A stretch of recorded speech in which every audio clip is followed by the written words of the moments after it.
Hello, bachcho, let's see this question. So the question is saying every MacLeod and McCarthy use the S virulent strain and R avirulent strain of D pneumococcus. ठीक है. They isolated and purified protein, DNA, RNA and carbohydrate and lipids from the S strain. They treated the living avirulent R strain with each of these chemicals and identified the transforming principle DNA. तो क्या हुआ था बेटा, Griffith ने जो experiment किया था S strain and R strain के साथ, उससे उन्हें ये तो पता चल चुका था कि आर स्ट्रेन जो है, जो कि एक ए वायरलेंट स्ट्रेन है, वो किसमें वायरलेंट स्ट्रेन है, वो किसमें एस स्ट्रेन में कन्वर्ट हो जाती है, जो कि क्या है, वायरलेंट में है.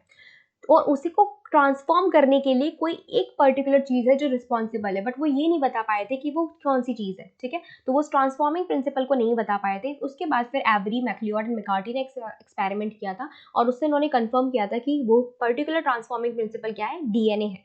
तो उन्होंने क्या किया था, एस स्ट्रेन से क्या क्या निकाला था, DNA, protein, DNA, RNA, carbohydrate and lipid, इतनी चीजों को निकाला था. ठीक है, और इसको किससे लिया था उन्होंने, एस स्ट्रेन से लिया था, और इसको आर स्ट्रेन के साथ, ठीक है, आर स्ट्रेन में ट्रांसफॉर्म, आर स्ट्रेन के को क्या किया था, आर ट्रांसफॉर्मेशन करवाया था आर स्ट्रेन के साथ, ताकि ये देखा जा सके कि आर स्ट्रेन जो है वो ट्रांसफॉर्म होती है कि नहीं, ए वायरलेंट से वायरलेंट बनती है कि नहीं. ठीक है, तो उन्होंने आर टाइप को प्रोटीन के एस टाइप के साथ मिक्स किया. ठीक है, किसके साथ मिक्स किया, आर टाइप को प्रोटीन निकाली, वो भी किससे, एस टाइप से.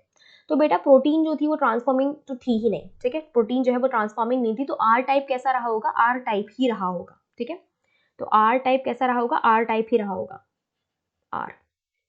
फिर उन्होंने आर टाइप को कार्बोहाइड्रेट से किया, एस स्ट्रेन से निकाले हुए कार्बोहाइड्रेट के साथ किया, तो तब भी आर स्ट्रेन जो है वो ट्रांसफॉर्म नहीं हुई, आर ही रही होगी.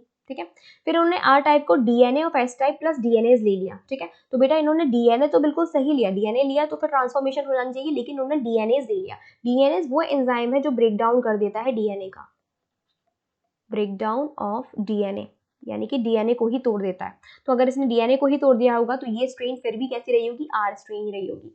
फिर इन्होंने लिया R type DNA of S type. ठीक है, इन्होंने आर टाइप यानी कि R strain of a virulent ली और डीएनए किसका लिया, एस स्ट्रेन से लिया. तो जब इन्होंने एस स्ट्रेन के डीएनए को आर टाइप के साथ क्या किया, ट्रांसफॉर्मेशन करवाया, तो आर टाइप जो है वो जो कैसी थी, ए वायरलेंट थी, नॉन कैप्सुलेटेड थी, वो कैसी हो चुकी होगी, कैप्सुलेटेड हो चुकी होगी, यानी कि वो एस स्ट्रेन में तब्दील हो चुकी होगी. तो ये कैसा बन गया होगा, एस. ठीक है, तो हमारा ए क्या होगा, आर. तो यहाँ पे आर प्लस एस लिखा हुआ है, तो ये तो बिल्कुल भी नहीं होगा, आर प्लस एस जैसी कोई चीज नहीं थी, तो इसे हम कट कर देते हैं. R plus S no, C S नहीं. अगर प्रोटीन से ट्रांसफॉर्मेशन करवा रहे हैं तो प्रोटीन वो प्रिंसिपल, ट्रांसफॉर्मिंग प्रिंसिपल नहीं है, डीएनए नहीं है. प्रोटीन जो है आर टाइप को कन्वर्ट नहीं कर सकता वायरलेंट में, तो ये गलत हो जाएगा.